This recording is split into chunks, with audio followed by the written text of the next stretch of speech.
Greetings, my dears, in love and light. The quest for perfection and the pain it brings. Many of us, most of us, are brought up with a clear idea of what perfection is. We are given norms of behaviour, ways of thinking by our parents and our peers, etc., in order to indoctrinate us into society. Now, this is necessary because children are born sort of animalistic, well-intentioned, full of love, but animalistic, and in a way need to be sort of tamed into our social values and norms. And through this, we're given lots of ideas and beliefs about reality, how we should behave, and what we should aim for, what we should be, what we must aim to be.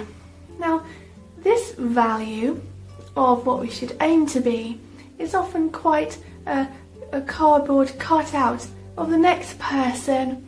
You should aim high in career or whatever, and choose a profession and succeed at it and make lots of money and have a lot to show for it. Perhaps get married or have a family, or nowadays have a partner and have a family, or whatever. Now, these may be things that you really, truly do want. However, having high ideals and expectations placed on each and every one of us is quite a lot of pressure to be putting onto one human being. We're trained, really, to have these aims and ideals, and therefore we live out our lives thinking we must achieve them. But the trouble is, when we don't, we feel like crap, and we can be really hard on ourselves. In fact, there's many out there that just look at the system, look at the thing they're supposed to be competing within, and think, I can't measure up to that, I can't do that, and they lose motivation, drop right out, and depression comes on. They may have had an upbringing where they haven't had too much encouragement anyway, so they don't have the emotional tools, the emotional self-validation in order to feel confident to move forward within this quite competitive system where your value, your worth is measured normally by success. So we could get to a certain age, let's say, I don't know, about 33, 34, or up towards 40, and if we haven't quite achieved what we thought we might have achieved, got to a managerial level or successfully running our own business, we can start to feel like crap. Oh God, time is ticking. Oh no, what are my family going to think of me? My school friends, I'm going to compare myself to them on Facebook and see how they're doing. Do you know, I'm not measuring up. I must work harder. I must achieve. I'm failing. And then you start to feel really down on yourself. Now, a pattern I see among those who have had a spiritual awakening is that they get to a certain point, they have these realizations that the idea of what makes them worthy as a person, provides their self-worth, was ideas and beliefs that was given to them, and now they perhaps don't agree with them so much, so they quit their job and leave. And I've seen this time and time again. They'll be working in industry, or they'll be working in business, in marketing and media, like myself, and they just jack it in because they don't see any point. They feel it's futile. The aims they're working towards, i.e. making profit, it doesn't seem like it's helping anyone really. It's not helping the planet. It's not really enriching their own consciousness, allowing their consciousness to expand. So they jack it in and leave it. Now, then you could feel even worse actually, because then you think, well, what do I do now? Maybe I want to do something spiritual. Maybe I want to help others. Maybe I want to work for a charity. But it can leave you feeling, well, what do I want to do? Because your whole life you've been conditioned to measure your self-worth in terms of success in one given paradigm, and then that's all shot away, and as an adult you have to reinvent yourself and decide what you really do want to do.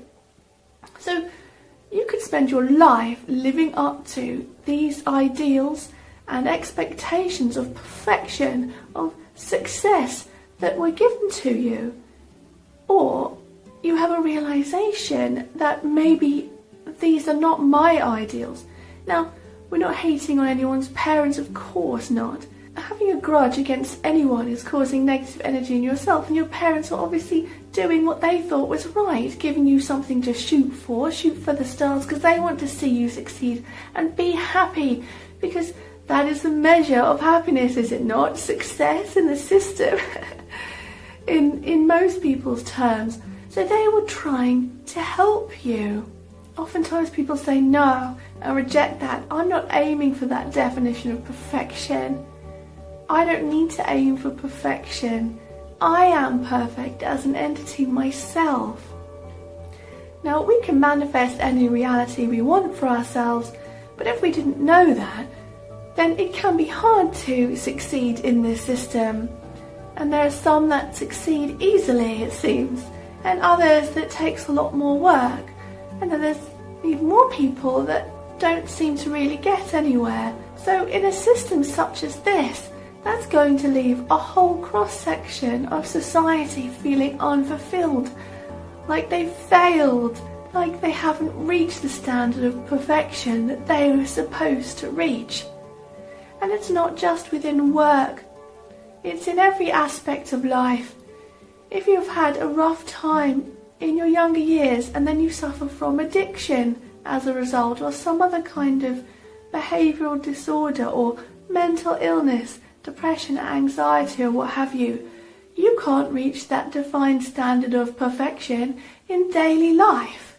Everyone is different, and so these imperfections end up making us feel unworthy and not good enough, and making us loathe certain aspects of self.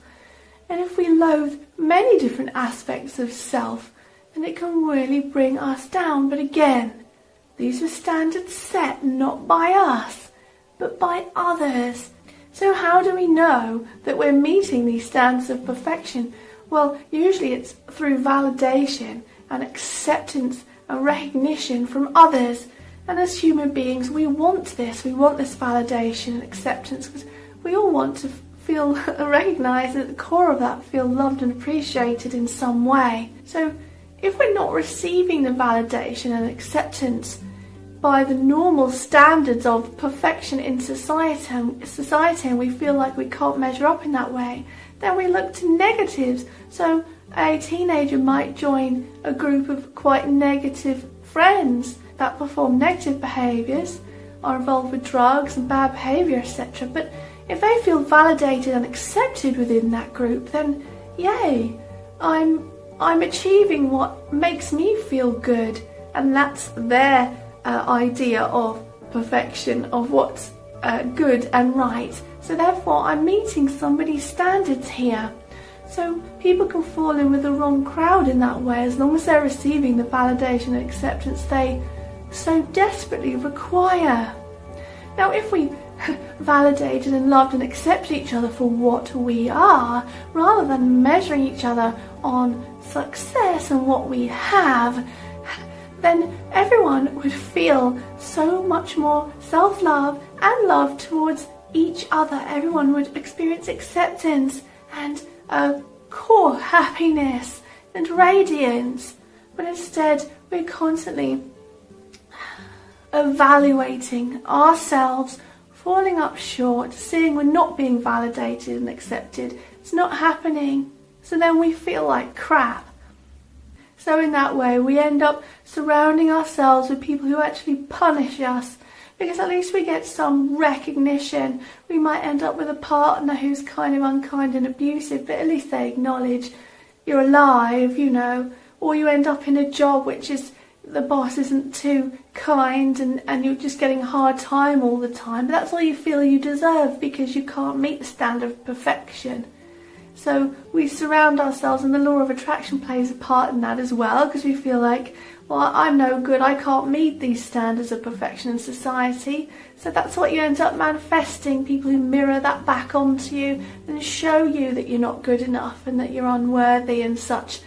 That's the nature of reality. If you hold those beliefs about yourself, you'll have people come into your reality which reinforce that for you. So we want this acceptance from others. But number one is acceptance of self.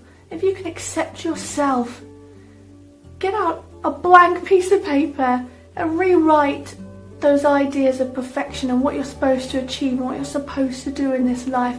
And write down what you feel that you want to achieve in this life, and throw perfection out the window. It's about the journey, not about this end goal we're forever working towards, because the newsflash here, you're never going to get there. But once you get there, if you get there, you still won't be satisfied. That's why people who have all the money in the world, they're still not content and happy, and they're still searching and seeking for something. So acceptance of self, perfection out the window, the journey that counts. Write down those things you want to achieve and do. And that's a wonderful thing to have aspirations. But don't be hard on yourself with it. If you meet those aspirations, that's wonderful. If you don't, then it's the journey that counts. And I believe you'll have more motivation and happiness and get up and go and do these things if you get rid of the being hard on yourself, feeling unworthy. Write your own rules and return to love.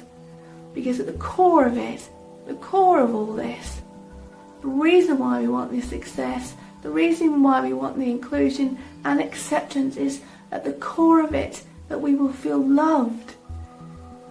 So the self-acceptance will bring that chilled feeling where love is the baseline and then all else springs from that. Not searching and seeking in order to get that acceptance. Get to that point where love will be. Love is the baseline. All else springs from love. So don't forget to click subscribe if you're not already a subscriber to receive regular spiritual inspiration on your journey through life. Like and share also, because we're raising the mass vibration together. So go now in love and peace.